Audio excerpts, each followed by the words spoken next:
Target बना रही है।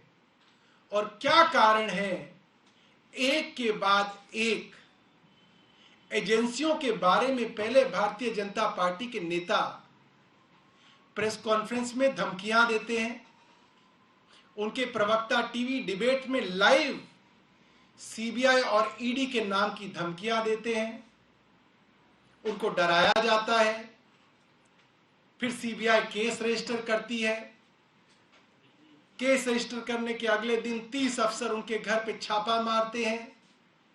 पूरे दिन भारतीय जनता पार्टी के नेता, भारतीय जनता पार्टी के प्रवक्ता एक शिक्षा मंत्री के ऊपर इतना दबाव क्यों बना रहे हैं? भारतीय जनता पार्टी और प्रधानमंत्री कार्यालय क्या चाहता है? आज मैं आप लोगों के माध्यम से देश के लोगों को कुछ बताना चाहता हूं। मेरे प्यारे देशवासियों, भारतीय जनता पार्टी की केंद्र सरकार क्या चाहती है? केंद्र सरकार चाहती है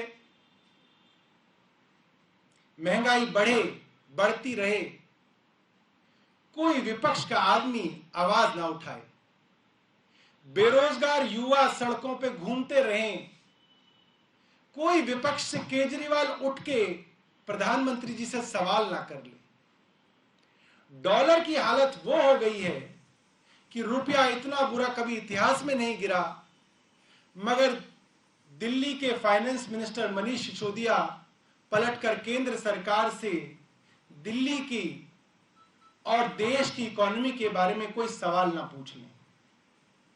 मोदी जी के कॉर्पोरेट मित्रों को 10 लाख करोड़ के एनपीए की राहत हो जाए, मगर इस पे सवाल ना उठे। कॉर्पोरेट टैक्स कम हो जाए, मगर विपक्ष चुप रहे। तो ये किस मोडस ऑपरेंडी से भारतीय जनता पार्टी काम करती है, मैं आपको कुछ उदाहरण जो है देना चाहता हूं। और उसके सबसे बड़े उदाहरण हैं शुवेंदु अधिकारी, टीएमसी के नेता थे।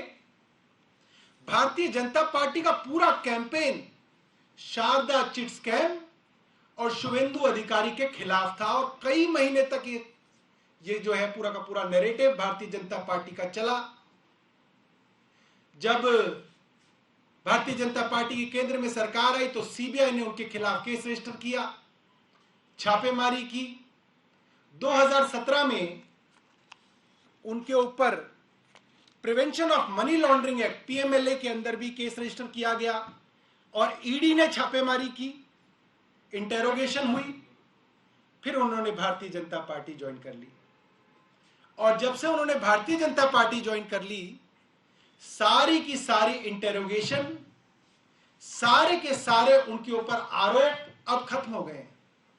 अब शुवेंदु अधिकारी जो उस वक्त बंगाल के सबसे बड़े भ्रष्टाचारी थे, भारतीय जनता पार्टी कहती थी, मैं नहीं कह रहा, आज वो भारतीय जनता पार्टी के बंगाल के लीडर ऑफ अपोजिशन है।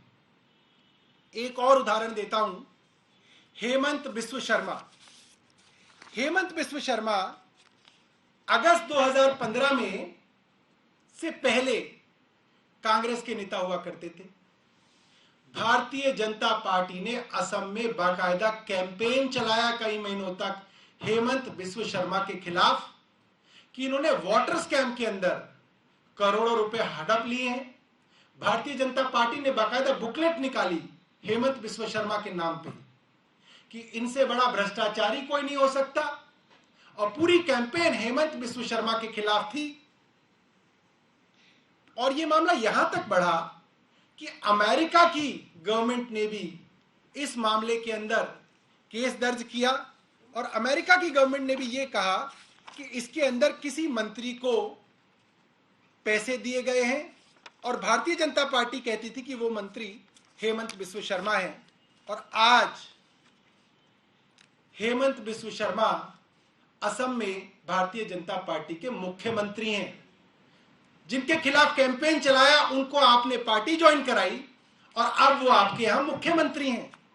मुकुल रॉय 2017 में 3 नवंबर 2017 में उन्होंने भारतीय जनता पार्टी ज्वाइन की, और भारतीय जनता पार्टी ज्वाइन करने से पहले मुकुल रॉय बंगाल के सबसे बड़ा भ्रष्टाचारी हुआ करते थे। शारदा चिट स्कैम और नड़ादा स्कैम के अंदर सबसे बड़े आरोपी की तरह भारतीय जनता पार्टी ने इनके खिलाफ कैंपेन चलाया, इनके ऊपर मुकदमे किए गए।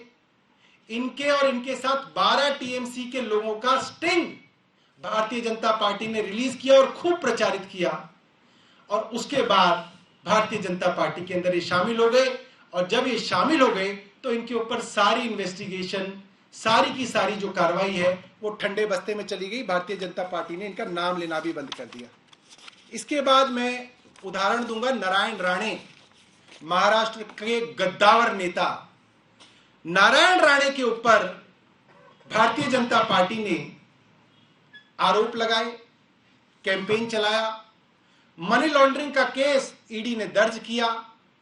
उसके बाद इनके ऊपर एक जमीन घोटाले के अंदर बड़ा कैंपेन भारतीय जनता पार्टी ने चलाया, और फिर भारतीय जनता पार्टी के अंदर आ गए और ये सारे मामले जो है ठंडे बस्ते के अंदर चले गए। इस तरीके के मेरे पास 3 दर्जन मामले हैं। क्या तो वो मुकुल राय हो, क्या वो सुखराम जी के बेटे अनिल शर्मा हो, जिनके खिलाफ फर्स्ट टेलीकॉम स्कैम में भारतीय जनता पार्टी ने कई सालों तक कैंपेन चलाया, चाहे वो पेमा खुंडू हो, जिनको आज अरुणाचल प्रदेश का मुख्यमंत्री बनाया हुआ है, उनके और उनके साथ कई साथियों के ऊपर भारतीय जनता पार्टी ने कैंपेन चलाया कि वहां के तत्कालीन मुख्यमंत्री ने जब सुसाइड किया था तो इनके बारे में कई बातें लिख के वो मरे थे, और इनके ऊपर कैंपेन चलाया। फिर ये भारतीय जनता पार्टी में शामिल हुए और फिर भारतीय जनता पार्टी ने इनके बारे में कुछ भी कहना बंद कर दिया। इसके अलावा Vaijayant Panda, money laundering, violation of foreign exchange management act के अंदर भारतीय जनता पार्टी ने इनके ऊपर आरोप लगाए। जब ये भारतीय जनता पार्टी के अंदर 2019 में शामिल हो गए तो जांच ठंडे बस्ते में चली गई। पुरुषोत्तम सावरिया, इनके ऊपर गुजरात के अंदर इरिगेशन स्कैम में पूरा का पूरा कैंपेन चलाया, मुकदमे किए, दबाव बनाया। 2019 में इन्होंने भारतीय जनता पार्टी ज्वाइन कर ली, सारी इन्वेस्टिगेशन ठंडे बस्ते में। शुभेंदु अधिकारी आपको बता चुका हूं, और इस तरीके से दर्जनों ऐसे बड़े बड़े नेता अलग अलग राज्यों में रहे हैं जिनके खिलाफ भारतीय जनता पार्टी की सेंट्रल लीडरशिप ने एक कैंपेन चलाया, ईडी और सीबीआई से मुकदमे दर्ज कराए, उनके घर और उनके साथियों पर छापे डलवाए, उनको बदनाम किया, और उसके बाद वो जब भारतीय जनता पार्टी में आ गए तो वो दूध से नहाकर भारतीय जनता पार्टी की वॉशिंग मशीन में धुलकर बिल्कुल साफ सुथरे बाहर निकले। ये आईना भारतीय जनता पार्टी को दिखाना जरूरी है, और देश के लोगों को ये जानना बहुत जरूरी है कि भारतीय जनता पार्टी किस तरीके से ऑपरेट करती है, अपने खिलाफ बोलने वालों के मुंह बंद कराने के लिए क्या करती है। आज दिल्ली के उप मुख्यमंत्री ने यह खुलासा किया कि उनके ऊपर जो सीबीआई की, ईडी की धरपकड़ हो रही है, उससे संबंधित उनको एक मैसेज आया है भारतीय जनता पार्टी से। भारतीय जनता पार्टी ने कहा है, आप भाजपा में आ जाइए, आपके सारे केस हम सुलट लेंगे। सोचिए भारतीय जनता पार्टी आज किस हद तक गिर चुकी है। और मनीष सिसोदिया जी ने क्या कहा, मुझे लगता है जिन लोगों ने मनीष सिसोदिया के नाम का मजाक उड़ाया, उनके नाम के साथ जुड़े हुए सिसोदिया शब्द का मजाक उड़ाया, उनको भी ये बहुत बड़ा करारा जवाब है। मनीष जी ने बोला जो सिसोदिया लिखा हुआ है ना, ये महाराणा प्रताप के वंश से आया है शब्द। हम वो सिसोदिया हैं जो अपनी गर्दन दे सकते हैं मगर गद्दारी नहीं कर सकते। तुम्हें जितने मुकदमे करने हैं कर लो, फांसी पे लटकाना है लटका देना। हम महाराणा प्रताप के राजपूत वंशज हैं, सर कटा देंगे मगर देश के दुश्मनों के साथ दोस्ती नहीं करेंगे, भ्रष्टाचारियों के साथ हाथ नहीं मिलाएंगे मनीष सिसोदिया। और आज इस पार्टी को, पूरी दिल्ली को मनीष सिसोदिया के ऊपर गर्व है। मुझे बहुत गर्व है इस प्रेस कॉन्फ्रेंस को करते हुए कि मनीष सिसोदिया जी को यहां तक कहा गया, बहुत कम लोग होंगे जो इतनी बड़ी चीज को ठुकरा सकें। उनको यह कहा गया कि हमारे पास दिल्ली के अंदर केजरीवाल के मुकाबले कोई चेहरा नहीं है। हमने कई चेहरे बदले, हर्षवर्धन लाए, मनोज तिवारी लाए, आदेश गुप्ता लाए, एक वो कौन थे वो जो मीटर वाले थे, उपाध्याय जी, सतीश उपाध्याय जी लाए, कई लोग लाए, कोई जम ही नहीं रहा। केजरीवाल के कद का कोई आदमी नहीं मिल रहा। आप भारतीय जनता पार्टी में आ जाइए, भारतीय जनता पार्टी का मुख्यमंत्री उम्मीदवार आपको बनाएंगे। आपकी अच्छी छवि है, लोग पसंद करते हैं, आपका बड़ा करियर है, आप आगे तक जा सकते हैं। उप मुख्यमंत्री जी ने कहा,